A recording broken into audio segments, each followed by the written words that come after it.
E hoje eu vou te mostrar, através da vida de José, inúmeras situações onde ele trilhou esses bairros, onde ele passou por essas vielas. E você vai ter que ter muito cuidado para não se deter nelas, para não ficar ali distraídos, olhando para aquilo que muitas vezes parece produtivo, parece agradável, mas tem o propósito de remover o propósito de Deus para a sua vida. Eu aprendi uma coisa: quanto mais desafiador for a vida de alguém, maior tem a tendência de ser seu propósito. Eu tenho aprendido que pessoas difíceis, ou que enfrentaram escassez, adversidade, sofrimento, perseguição, abandono, normalmente essas pessoas, se elas romperem, meu irmão, elas vão longe. Porque me parece que desde o seu nascimento, se a Bíblia diz que Deus teceu você e a mim no ventre da sua mãe, ou da nossa mãe, por quê? Deixa eu te explicar uma coisa. Meu pai tinha 35 anos quando engravidou minha mãe. Quantos anos ele tinha? Minha mãe tinha 14 quando ficou grávida. Quantos anos? Isso há 52 anos atrás. Que o artista aqui já vai para 53. Naquela época, mamãe tinha vindo, tinha saído da Paraíba, tinha passado por Minas Gerais para chegar aqui no Rio. Ou lá no Rio, né? Aqui eu estou em São Paulo. Lá no Rio. E papai malandro pegou mamãe. E me parece que a notícia da minha vinda, ou chegada, ou suposta chegada, não foi bem administrada por ninguém. Nem por papai, nem por mamãe. Porque mamãe era uma adolescente que não queria ficar grávida. E meu pai era casado, pai de 2 filhos, não queria engravidar mamãe. Mas olha só que fatalidade. Mamãe não queria ficar grávida. E papai não queria engravidar mamãe. E não é que eu resolvi aparecer nesse contexto. Papai ficou aborrecido porque mamãe engravidou. E mamãe também ficou aborrecida porque ficou grávida. Até parece que fui eu que engravidei mamãe. Como se eu quisesse... Você está rindo, mas essa é só para você entender. Antes de eu entrar aqui, me falaram, mamãe disse que não, e eu também entendo, mas me falaram que pensaram num aborto. Pense que prejuízo jogar eu fora. Pastor, por que você é contra aborto? Porque aborto é uma ideia de alguém que já nasceu. Se perguntar para o indivíduo, você quer nascer? Ele fala, não, então aborta. Esse dia um cara ficou chateado, porque eu estava defendendo a vida e ele defendendo o aborto, eu a vida e ele o aborto. No final ele me irritou tanto, que eu falei para ele, quer saber de uma coisa, rapaz? Eu queria que sua mãe pensasse igual você. Pelo menos não estava aqui tendo essa discussão, virei as costas e fui embora. Você está rindo, mas é sério. Então escute só. Tentaram, segundo informações do site Fofoca, tentaram abortar, mas não deu certo. Eu já estava lá, agarrei lá dentro e falei, por quê? Deixa eu te explicar uma coisa. Você não é ideia de homens. Sua mãe, por mais que ela te ame, que planejou você, ela não foi capaz de saber o momento que ela ficou grávida. Isso não define, não é ela que define, é Deus. Ou seja, antes de um homem ter pensado em ter você, Deus já resolveu que você viria a esse mundo. Ah, pastor, mas me abandonaram. Como é que você viveu sozinho? Passa? Foi isso? Você é um menino lobo? O que aconteceu com você? Então, por favor, se sua saliva não tem substância terapêutica, para de lamber suas feridas. Respira fundo e vamos embora para a próxima fase da vida, porque Deus tem um propósito para você. Poxa. Então vamos aqui rapidinho. Abra sua Bíblia, Gênesis 45, 5. Gênesis 45, 5. Gênesis capítulo 45, verso de número 5. Agora, pois, não vos entristeçais, nem vos pese os vossos olhos para haverdes vendido para cá, para me haverdes vendido para cá, porque para a conservação da vida, Deus, o que Deus fez a seu respeito, antes de você saber que Ele estava fazendo, isso é importante. Deus me enviou adiante de vós. Vamos dar uma olhada nesse camarada. Para ele nascer foi algo dificílimo, porque sua mãe era estéril. A dificuldade para José vir ao mundo já foi algo extraordinário e acima da média. Aliás, os grandes homens, biblicamente, principalmente no início, bíblico, que vieram a este mundo, eram filhos de mulheres estéreis. Você vai pegar aí o Isaac. Você vai pegar aí, me ajuda aí, o Samuel. Você vai pegar aí o Sansão. É muita gente. Por isso que eu estou falando, se a sua vida é difícil, celebre. Por isso que eu vim aqui para descobrir que por causa disso tem um grande propósito. Você já deveria ter descoberto isso há muito tempo. Já estaria bem mais à frente. Mais antes tarde do que nunca, certo? Então, para ele vir a este mundo já foi um grande desafio. A mãe dele fez tanta coisa, certo? Tanta coisa, para que ele pudesse nascer, até que ele venha ao mundo. Beleza? Já nasceu. Rapazinho, ele vai andar com a turma da pesada. Porque Seus irmãos não eram fáceis. E o comportamento de seus irmãos inevitavelmente tinham a tendência a uma coisa. Qual é? Distrair José. Fazer com que José embarcasse na mesma coisa, tivesse os mesmos costumes, os mesmos hábitos, os mesmos pensamentos. Porque muitas vezes a vida vai fazer você andar com alguém que não deve fazer parte de sua história.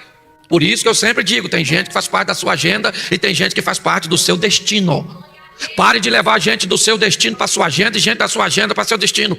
Esse dia a mulher me contou a história dela e eu descobri que ela casou com alguém que era só da agenda. E agora me perguntou, e agora, pastor, o que eu faço? Hashtag chupa essa manga. Sua consulta veio atrasada. Você tinha que me perguntar antes de casar. E não depois que casou. Foi embora triste. Você ri? Próxima distração, ou talvez a primeira distração de seus irmãos, comportamentos incorretos, certo? E José está no meio daquele ambiente, por quê? Porque sabem, não seus irmãos, mas a vida, o inimigo. Sabe qual é a grande dificuldade de descobrirmos Satanás no Velho Testamento? É que o Velho Testamento não dava crédito para ele. O Velho Testamento praticamente não fala de Satanás, por causa da soberania de Deus. Você pode ver um espírito mau da parte do Senhor assombrava Saul. Que espírito mau da parte do Senhor? E lá Deus tem espírito mau? Deus não pode ser tentado, nem ninguém tenta. Mas por que o texto está assim? Porque naquela época, se era bem ou se era mal, tinha que vir de Deus. Por isso que foi Deus que endureceu o coração do faraó. Deus autorizou. Então nós vamos dar uma olhadinha aqui na história dele. Olha só, o propósito é distraí-lo, mas não vai dar certo. José é alguém focado, sabe? Ele começa a ter sonhos, e muito mais do que sonhos, compromisso. Por quê? Porque a postura dele é que vai fazer com que os seus sonhos sejam realizados. Por que os irmãos têm inveja dele? Porque ele sonha. E por que ele sonha? Porque a postura dele é diferente da de seus irmãos. Muitas vezes a vida vai te levar para um ambiente onde vão tentar te distrair, fazer com que você pense que você não é quem você é. Foi assim com Daniel e seus amigos quando chegaram na Babilônia. Mude o nome dos meninos para quê? Para que eles esqueçam quem são. Muitas pessoas acabam enganadas com isso, e José não.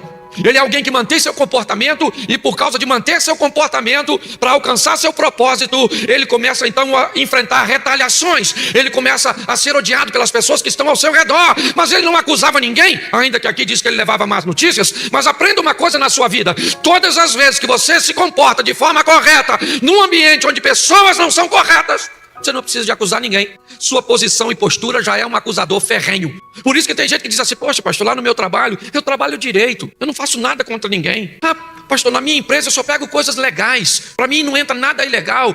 E por que é que as pessoas não gostam de mim? Porque quando você vive de forma correta, você mostra para eles que é possível viver. Você consegue entender isso? E José é alguém que vive assim, é esse, cumprindo o seu propósito. Filho mais novo, com um comportamento legal, mas os irmãos dele não gostam, e aí vão ter que vendê-lo, tirar José de perto de seu pai, de sua mãe, de seus irmãos, de sua cultura, da adoração que eles mantinham. Vamos levar José lá para longe, porque lá longe ele não vai alcançar seu propósito. Deixa eu te explicar uma coisa: o seu propósito não está num lugar, seu propósito está em você. Não é um lugar que determina. Abraão disse para seu sobrinho Ló: onde tu quer ir, irmão? Se tu te falar que vai para a direita, eu vou para a esquerda. Se tu falar que vou para a esquerda, eu vou para a direita. Mas presta atenção, as Campinas do Jordão eram os lugares mais férteis, mais promissores. Quem for para lá vai se dar bem. Mas Abraão está dizendo: você não está entendendo.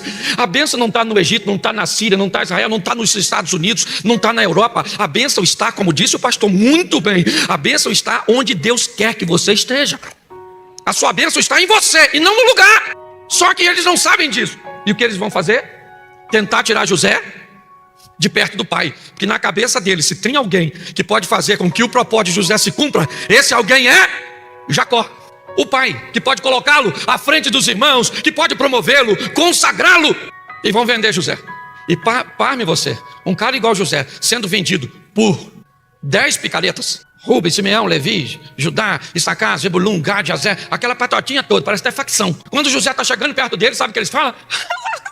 O sonhadorzinho, o que acha que vai chegar, sabe, assim nós não chegamos. Eu não sei se você já viu aquela figura de duas andorinhas vendo um pato se aproximar perto d'água, e as duas andorinhas chamam o pato apressadamente e diz: e o pato olha e ela diz: não entra aí.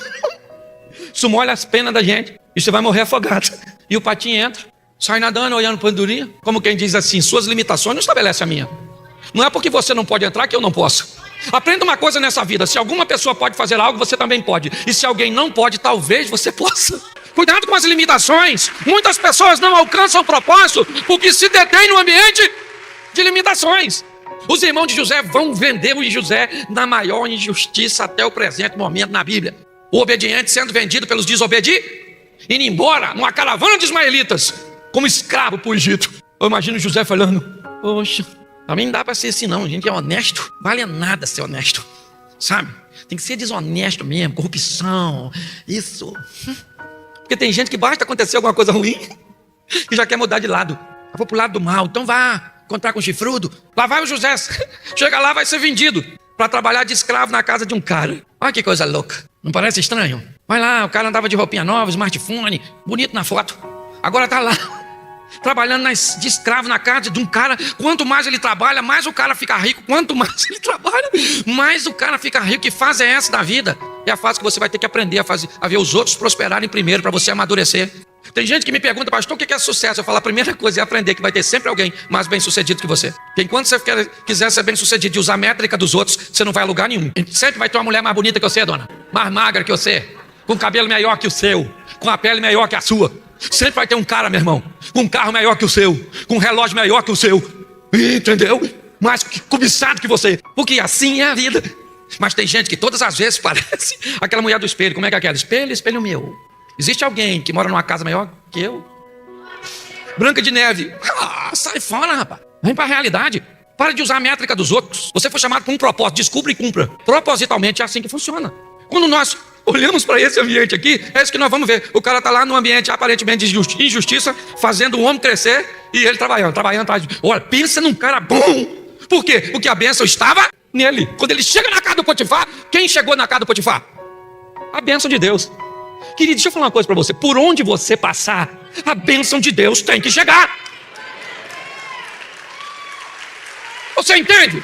Olha isso, motivação. Aqui você encontrará doses diárias de motivação, inspiração e crescimento pessoal. E se você for novo por aqui, não se esqueça de deixar seu like e se inscrever no canal. Isso ajuda a divulgar a mensagem.